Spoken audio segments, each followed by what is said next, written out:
আমার পূর্বে আলোচনা করলেন আমাদের প্রাণপ্রিয় বড় ভাইজান জনাব হযরত মাওলানা পীরজাদা মহিবুল্লাহ হুসাইনি ভাইজান হুজুর, আমার ছোট ভাই পীরজাদা মাতিউল্লাহ হুসাইনি। যখন শেরের মতো যখন ঝাঁপিয়ে পড়বে, আপনাদের মতো কাপুরুষগুলো পালাতে বাধ্য হয়ে যাবে। কথা বলেন ঠিক কিনা? আমরা সব কিছু করতে পারবো, কিন্তু সংবিধানকে মাথায় রেখে করব, সংবিধানের ডেমোক্রেসি পালন করে করব। বন্ধুগণ, খুব ভালোভাবে মাথায় রাখতে হবে।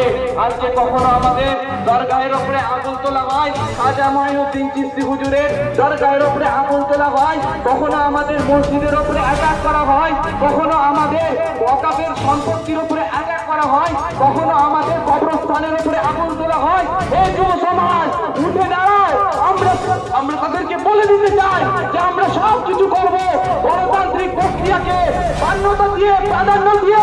তোমরা যে পার করে যে আগুন তুলছো, তোমাদের আগুনকে ভেঙে দিতে আমরা দ্বিধাবোধ করবো না। কথা বলেন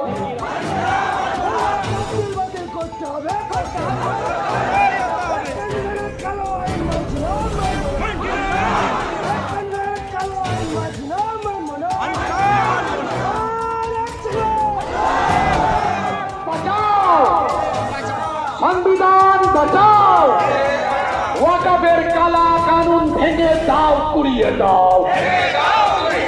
ওয়াকাফের কালা কানুন ভেঙে দাও, কুড়িয়ে দাও। সাম্প্রদায়িক শক্তি দূর দূর দূর হাটো, সাম্প্রদায়িক শক্তি দূর দূর দূর হাটো। মোদীজির কালা কানুন বাতিল করতে নষ্ট করে নয়, আমরা সংবিধানকে মান্যতা দিই, আমরা দেশকে প্রাধান্য দিই। মুসলমানের ভালো করুন, হিন্দু ভাইদের ভালো করুন, খ্রিস্টান জৈন বৌদ্ধের ভালো করুন, সারা পৃথিবীর মানুষের ভালো করুন। এই বাংলাকে আপনি রক্ষা করুন, হেফাজত করুন। এই ভারতবর্ষকে আপনি রক্ষা করুন, হেফাজত করুন। আপনারা খুব শান্তশিষ্ট ভাবে একটা সম্প্রীতি বজায়